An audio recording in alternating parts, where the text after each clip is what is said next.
என்னால் என்ன முடியும் அப்பா உம்மால் எல்லாம் முடியும். என்னால் என்ன முடியும் அப்பா உம்மால் எல்லாம் முடியும். உம் கரத்தினாலே ஆகாதது ஒன்று கூட இல்லை ஏசப்பா. உம் கரத்தினாலே ஆகாதது ஒன்று கூட இல்லை ஏசப்பா. என்னால் என்ன முடியும் அப்பா உம்மால் எல்லாம் முடியும். என்னால் என்ன முடியும் அப்பா உம்மால் எல்லாம் முடியும்.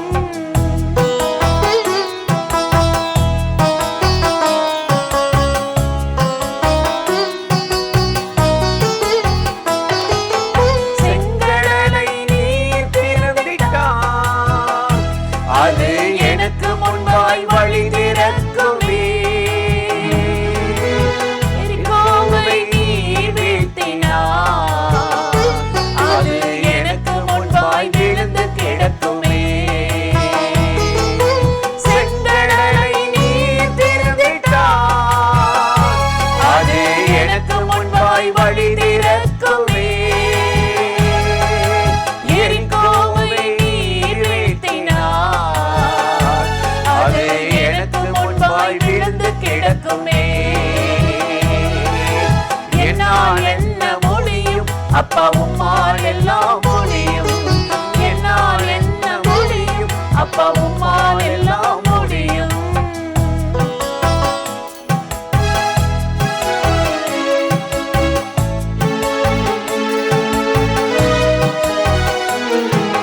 காற்றை நீர் கடிந்து கொண்டாலே அதன் சீற்றமெல்லாம் அமைதியாகுமே.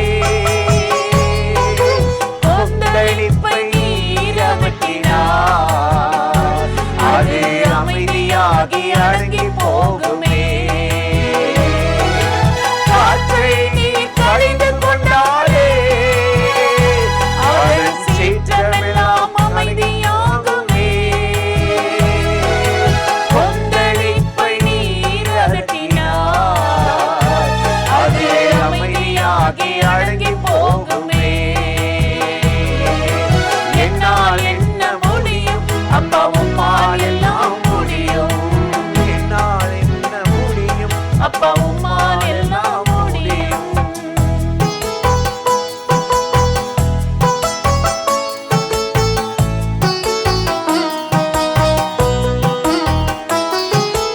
ஐஸ்வர்யம் கனமும் மகிமையும் உம் முன்னின்று இறங்கி வருகிறே.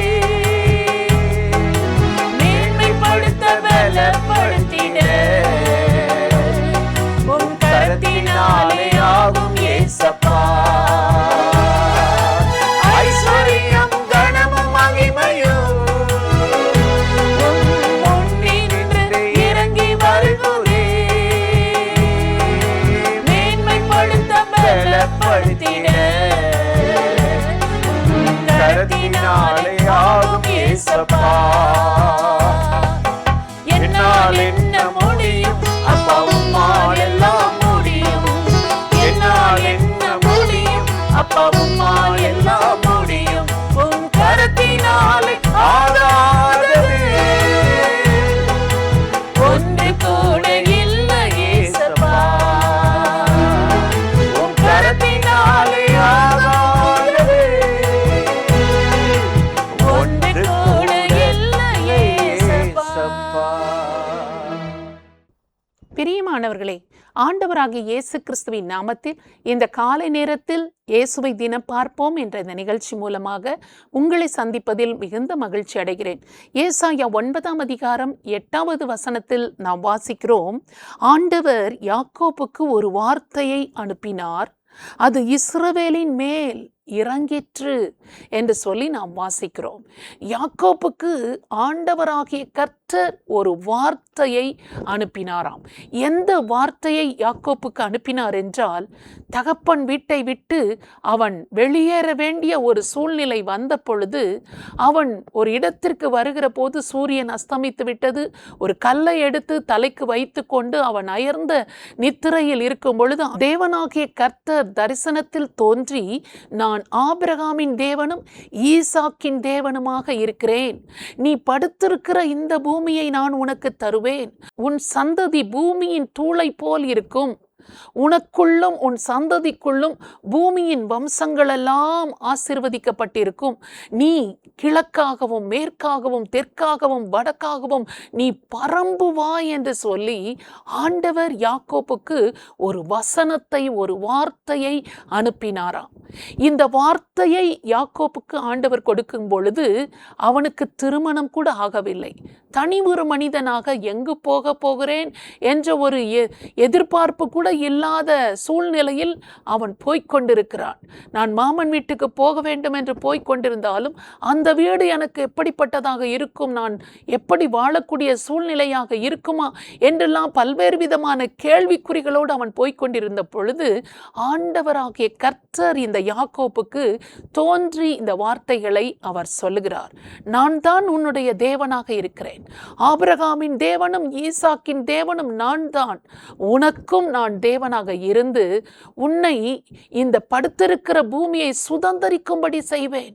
நீ இவ்வளவாக பெருகுவாய் என்று ஆசீர்வதிக்கப்படுவாய். உனக்குள்ளும் உன் சந்ததிக்குள்ளும் பூமியின் வம்சங்கள் எல்லாம் ஆசீர்வதிக்கப்படும் என்ற ஒரு வார்த்தையை அவனுக்கு அருளின போது எந்த ஒரு சூழ்நிலையும் அவனுக்கு ஏற்றதாக இல்லை. ஆனால் பாருங்கள், ஆண்டவர் அந்த வார்த்தையை அனுப்பிவிட்டு அது நிறைவேறாமல் போக பண்ணுகிறவர் அல்ல. அது இஸ்ரவேலின் மேல் அந்த வார்த்தை இறங்கிற்று என்பதாக ஆண்டவர் சொல்லுகிறார். இந்த யாக்கோபு பாருங்கள், மாமன் வீட்டில் போய் 20 வருடம் அவன் அடிமையாய் வேலை பார்த்து திரும்பி வருகிற பொழுது தேவனோடு போராடி, ஆண்டவரே நீர் என்னை ஆசீர்வதித்தால் ஒழிய உம்மை நான் போக விட மாட்டேன் என்று அவன் ஜெபம் பண்ணின போது இந்த இஸ்ரவேல் என்ற பெயரை ஆண்டவரிடமிருந்து பெற்றுக்கொண்டான். இனி நீ யாக்கோபு அல்ல, நீ இஸ்ரவேலாக இருப்பாய் என்று ஆண்டவர் அவனுக்கு ஆசீர்வாதத்தை கொடுத்தார். இந்த இஸ்ரவேலின் மேல் ஆண்டவருடைய அந்த வார்த்தை அப்படியே இறங்கி நிறைவேறினதை நாம் வேதத்தில் வாசிக்கிறோம். தேவனாகிய கர்த்தர் யாக்கோப்பையும் அவனுடைய வம்சத்தையும் பலுகவும் பெருகவும் பண்ணினார். கிழக்காகவும் மேற்காகவும் தெற்காகவும் வடக்காகவும் திரள் திரளாக கோத்திரம் கோத்திரமாக ஆண்டவர் பரவும்படி செய்தார். இதைத்தான் பிலேயாம் தீர்க்கதரிசி பார்த்த பொழுது அவன் சொல்லுகிறான், இந்த மக்கள் இப்படி அழகாக கூடியிருக்கிறார்களே, யாக்கோபே உன்னுடைய கூடாரங்களும் இஸ்ரவேலே உன்னுடைய வாசஸ்தலங்களும் எவ்வளவு அழகானவைகள் என்று சொல்லி அவனை விவரித்து சொல்லுகிறதை நாம் வாசிக்கிறோம். ஆண்டவராகிய கர்த்தர் இந்த வார்த்தையை அப்படியே யாக்கோபுடைய வாழ்க்கையில் நிறைவேற்றினார். இன்றைக்கு கூட நமக்கும் ஆண்டவர் பல்வேறு விதமான வாக்குத்தத்தங்களை, வார்த்தையை நமக்கு அனுப்புகிறார். ஒவ்வொரு நாளும் நாம் வேதத்தை வாசிக்கிற போது, அல்லது ஆலயத்துக்கு போகிற பொழுது, அல்லது நாம் நிகழ்ச்சிகளை யூடியூப்பில் பார்க்கிற பொழுது ஏதோ ஒரு வார்த்தையை கொண்டு ஆண்டவர் நமக்கு அனுப்பி தந்து பேசுகிறார். நம்முடைய இருதயத்தை தொட்டு அதன் மூலமாக நம்முடைய இருதயத்தை மென்மையாக்குகிறார். நம்முடைய இருதயத்தில் ஒரு சமாதானத்தை, ஆறுதலை கொடுத்து நம்மோடு அந்த வார்த்தையின் மூலமாக இடைப்படுகிறார். இந்த வார்த்தையை தேவனாகிய கர்த்தர் நமக்கு அனுப்பி இருக்கிறார் என்றால் அதை பிடித்து கொண்டிருக்கிற நம்முடைய வாழ்க்கையில் அது கட்டாயம் இறங்கி வந்து ஆசீர்வாதத்தை கொண்டு வரும் என்பதற்கு இந்த யாக்கோபுடைய வாழ்க்கை ஒரு சாட்சியாக இருக்கிறது. நம்முடைய வாழ்க்கையிலும் அதையே தேவன் செய்வார். ஒவ்வொரு வாக்குத்தத்தத்தையும் அவர் ஏற்ற காலத்தில், சரியான சமயத்தில் அவைகள் எல்லாவற்றையும் நிறைவேற்ற அவர் வல்லவராக இருக்கிறார். அந்த வாக்குத்தத்தங்கள் நிறைவேற தாமதமாகும் பொழுது, ஆண்டவரே இந்த வாக்குத்தத்தங்களை கொடுத்திருக்கிறீரே, இந்த வார்த்தைகள் எங்கே, இந்த வாக்குத்தத்தங்கள் எங்கே, இந்த வாக்குத்தத்தங்கள் நிறைவேறும் காலம் எப்பொழுது, எப்பொழுது நீர் அதை எனக்கு நிறைவேற்ற போகிறீர் என்று சொல்லி இந்த வார்த்தையை பிடித்து கொண்டு நீங்கள் ஜெபம் பண்ணி பாருங்கள். இயேசு கிறிஸ்து அந்த வார்த்தைகளை நிறைவேற்ற அவர் வல்லவராக இருக்கிறார். இருக்கிறார். ஏனென்றால் அவர்தான் வார்த்தை. அந்த வார்த்தை தான் மனுஷராகி மாமிசமாகி நம்மிடையே அவர் குடிக்கொண்டிருக்கிறார். தம்முடைய வார்த்தையை ஒருபோதும் அவர் மறுதலிக்க மாட்டார் என்று சொல்லி வேதம் சொல்லுகிறது. எல்லாவற்றை பார்க்கிலும் வார்த்தையை அவர் மகிமைப்படுத்தி இருக்கிறார் என்று சொல்லி வேதம் சொல்லுகிறது. அதனால் ஆண்டவர் நமக்கு கொடுத்த அந்த வாக்குத்தத்தத்தை யாக்கோப்புக்கு எப்படி நிறைவேற்றினாரோ அதே போல பனியை போல என்னுடைய வாழ்க்கையில் இந்த வார்த்தை இறங்கி வருகிறது, என்னையும் இந்த வார்த்தை ஆசீர்வதிக்கிறது என்று நம்பி பாருங்கள். ஆண்டவர் எந்த வார்த்தையை நீங்கள் நம்புகிறீர்களோ, பிடித்து கொண்டு ஜெபம் பண்ணுகிறீர்களோ, அந்த வார்த்தை அப்படியே உங்கள் மேல் இறங்கும்படியாக, அந்த ஆசீர்வாதங்கள் உங்கள் மேல் அப்படியே இறங்கும்படியாக தேவன் நம்மை கட்டாயம் ஆசீர்வதித்து நடத்துவார். அந்த ஆண்டவரை நோக்கி நாம் இப்பொழுது ஜெபிக்கலாமா? ஸ்தோத்திரம் ஆண்டவரே, உம்மை நன்றியோடு நாங்கள் துதிக்கிறோம், உம்மை ஸ்தோத்தரிக்கிறோம். யாக்கோப்புக்கு ஒரு வார்த்தையை அனுப்பி இஸ்ரவேல் மேல் அது அப்படியே இறங்கும்படி செய்த எங்கள் தேவனாகிய கர்த்தர், நான் ஆபிரகாமின் தேவனும் ஈசாக்கின் தேவனுமாக இருக்கிறேன். நீ படுத்திருக்கிற இந்த பூமியை நான் உனக்கு தருவேன். உனக்குள் உன் சந்ததி ஆசீர்வதிக்கப்படும். நீ கிழக்காகவும் மேற்காகவும் வடக்காகவும் தெற்காகவும் இடம் கொண்டு பெருகுவாய். உனக்குள்ளும் உன் சந்ததிக்குள்ளும் உன் ஜனங்கள், பூமியின் வம்சங்கள் எல்லாம் ஆசீர்வதிக்கப்படும் என்று சொன்ன அந்த வார்த்தையை அப்படியே இஸ்ரவேல் மேல் நிறைவேற்றின எங்கள் ஆண்டவர்.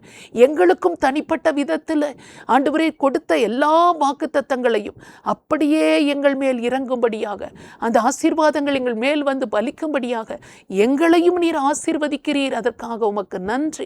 இந்த வார்த்தைகளை கேட்டு ஆண்டவரே, எனக்கு நீர் தனிப்பட்ட விதமாக வார்த்தைகளை கொடுத்து என்னை உயிர்ப்பித்த இந்த வார்த்தையை எனக்கும் நிறைவேற்றும் என்று யாரெல்லாம் சொன்ன வாக்குத்தத்தத்தை நினைவு கூர்ந்து ஜெபம் பண்ணுகிறார்களோ, பற்றி கொண்டு உம்மை நோக்கி கூப்பிடுகிறார்களோ, ஒவ்வொருவர் வாழ்க்கையிலும் இந்த வார்த்தையை நிறைவேற பண்ணுவீராக, அற்புதங்களை செய்வீராக.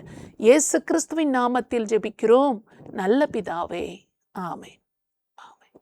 இந்த நிகழ்ச்சி உங்களுக்கு மிகுந்த ஆசீர்வாதமாய் இருந்திருக்கும் என்று நிச்சயமாய் நாங்கள் நம்புகிறோம். நீங்கள் பெற்றுக்கொண்ட நன்மைகளை எங்களோடு கூட பகிர்ந்து கொள்ளுங்கள், மற்றவர்களுக்கும் ஷேர் பண்ணுங்கள்.